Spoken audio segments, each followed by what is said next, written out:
It worked.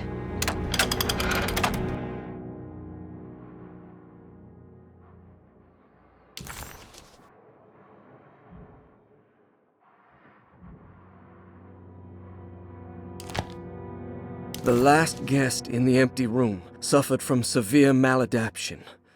I must write this down, because if I understand the condition sufficiently, it could make me deny this fact at a later date, and there is reason for me to think I may come to suffer the consequences from this dysfunction, as some who came in contact with the guest seem to adopt a new worldview in which everything was predetermined but broken. Upon accepting this worldview, some memories became unmanageable and later rejected. I do not know what this means. I cannot even remember the fate of the guest. I think they were simply misplaced one day and forgotten. Just like all documents pertaining to this guest, they have all been destroyed, or they never existed in the first place. Who wrote this? There has never been a guest in the empty room.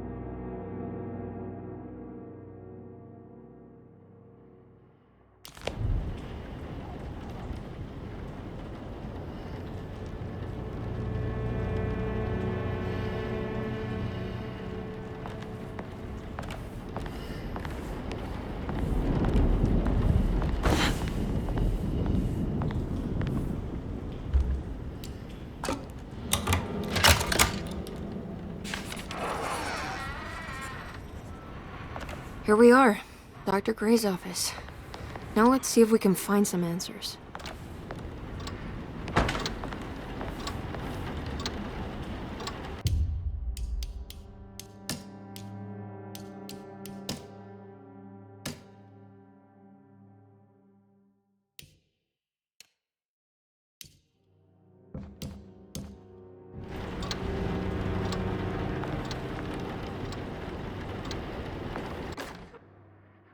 I have finished tidying up Miss Beauregard's belongings. I will leave it to you to contact her agent and have them collect her things. I found one of Grace's drawings she might want back, along with this key in her room, which I believe you've been looking for. Mrs. Thompson.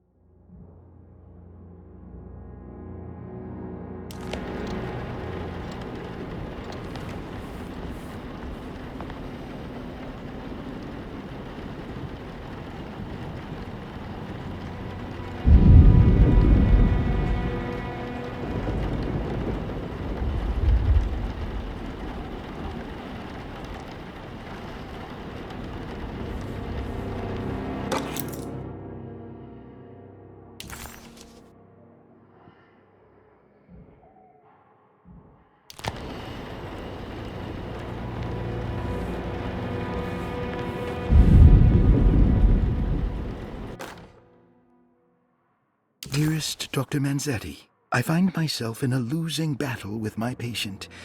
As I've disclosed in my previous letter, his delusions have him completely captured. It's bad enough that he is torturing himself with paranoia, but his madness turns out to be quite persuasive to others, effectively laying the ground for mass delusion. I am writing to you in hope that you can give me some guidance. Beyond my ambition to avoid devastating surgery on my patient, I have grown worried about my own defenses. The words of my patient are deranged, yet they often resonate with something primitive within me. I have tried photographing his brain with X-rays. It was surprisingly difficult to get good results.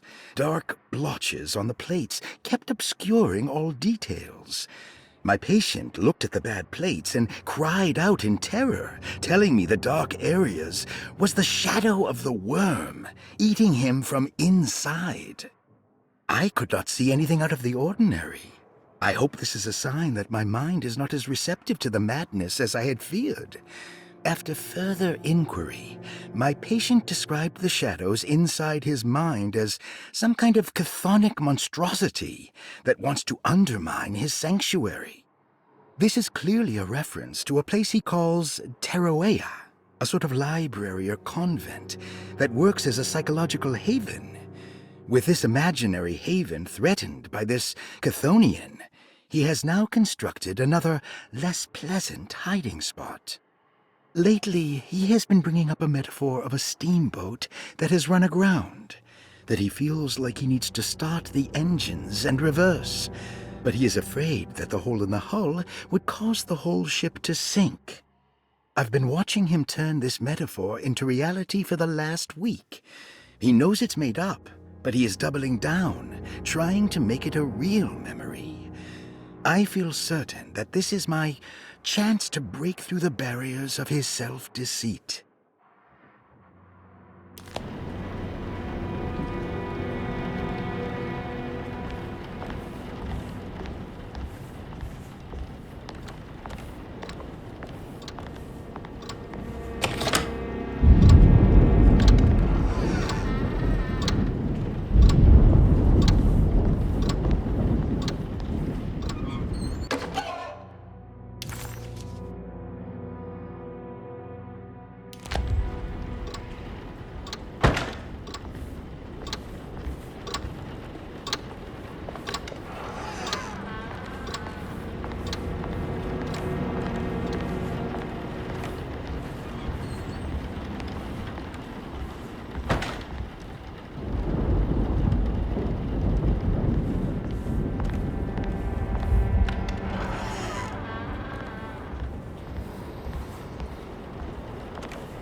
Emily felt lost as she entered the office of Dr. Gray, much like she had the last time she was here.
This is my room.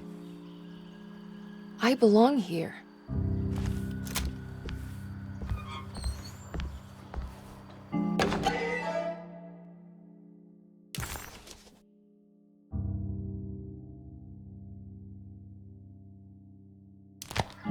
I recognize this view.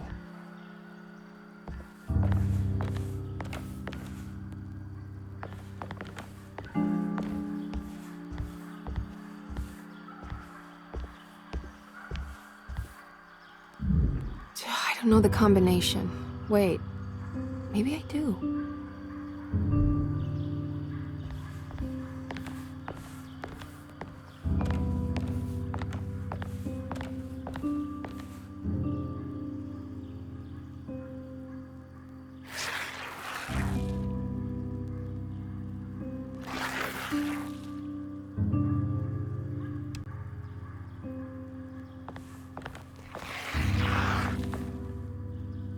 When I get back,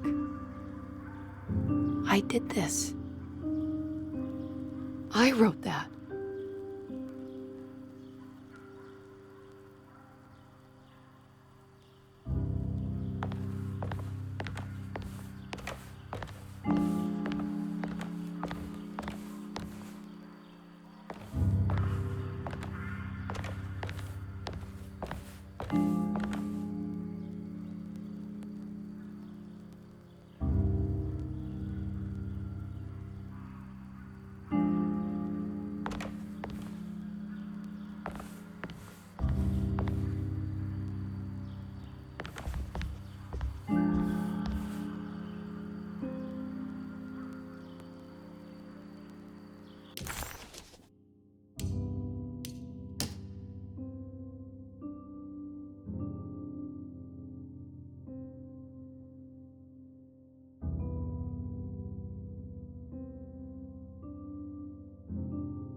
Darling, I finally found that photograph from my time in France during the war.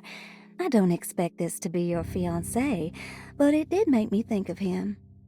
What an incredible man he must have been. You were lucky in a way. He could have been a nobody and died falling into the Mississippi. Instead, he volunteered to travel across the world to fight for people in despair, dying with honor like Achilles at Troy. I am jealous of you. Or maybe him. It's all incredibly romantic. That's what I wanted to say. Please feel free to use my camera if you want to. It might cheer you up. It might bring him closer to you. Even if just in memory. Ruth.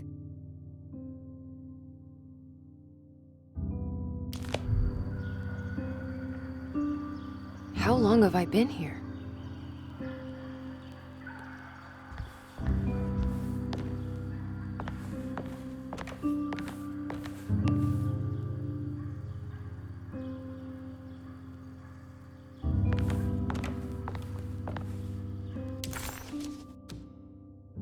The empty room wasn't meant for patients, but many came and went anyway. Mr. Waits preferred to keep the door locked. He didn't consciously think so, but his primitive instincts wanted to keep visitors from entering in either direction.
This can't be.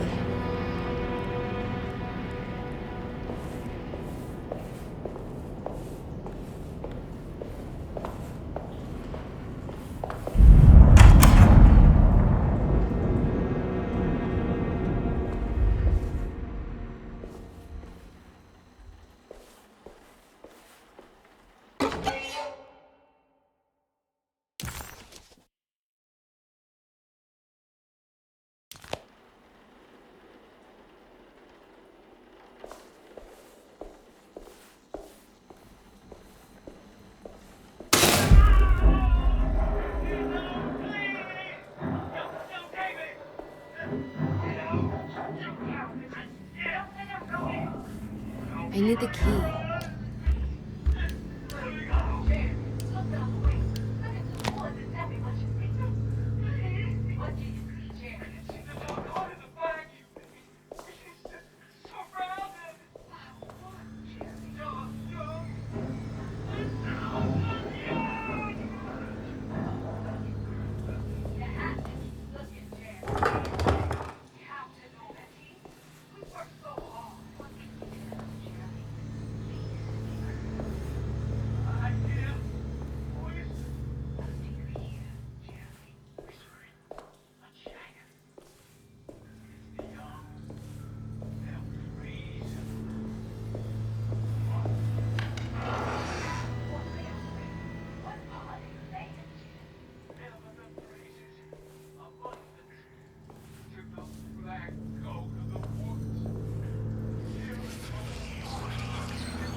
What's happening?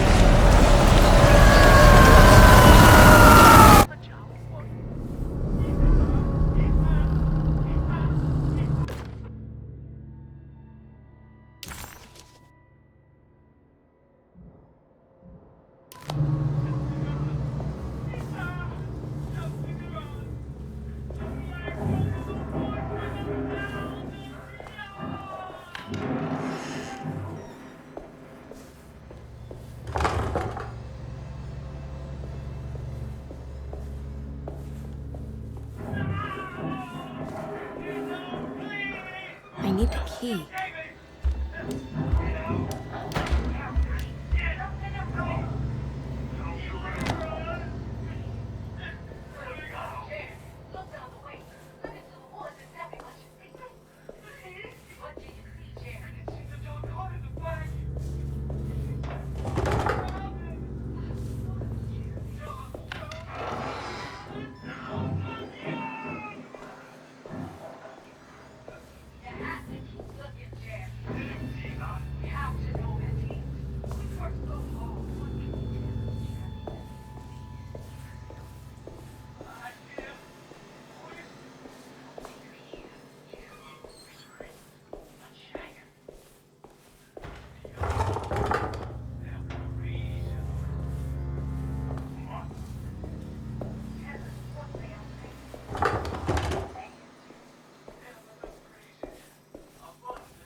I need the key.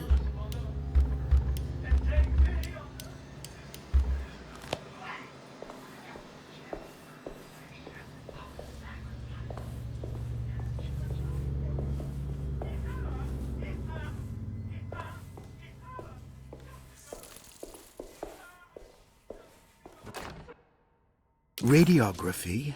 Patient Jeremy Hartwood. Date June 14, 1930. Plates. Jeremy's skull proved difficult to capture properly. Partial radiographs worked best. A complete picture of the brain can be assembled by piecing 3 plates together. Observations. Even when looking at an assembled version, a shadow covers significant parts of Jeremy's brain. Possible tumor, but more likely that the equipment is failing. Jeremy reacted strongly to the pictures and claimed to see a giant clay worm eating and displacing his memories. Notes. While this exercise has left me nowhere closer to an answer, I feel confident that a Burkhardt lobotomy should sever all necessary parts.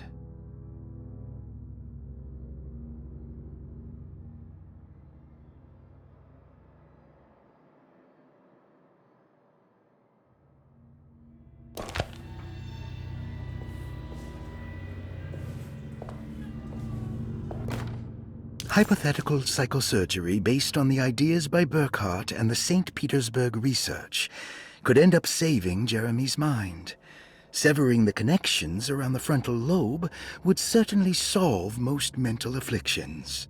The procedure would be brutal in performance, as well as in efficiency.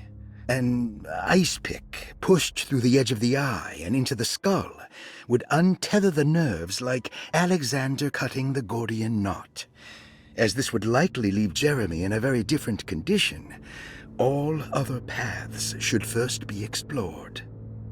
The medical instrument I would need for this lobotomy is missing, and I should have Waits order a new one.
You have to keep looking, Jeremy. Let him be, Lottie. We have to know, Baptiste.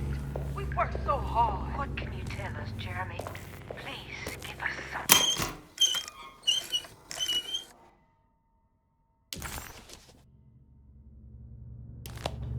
What's this?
That's better.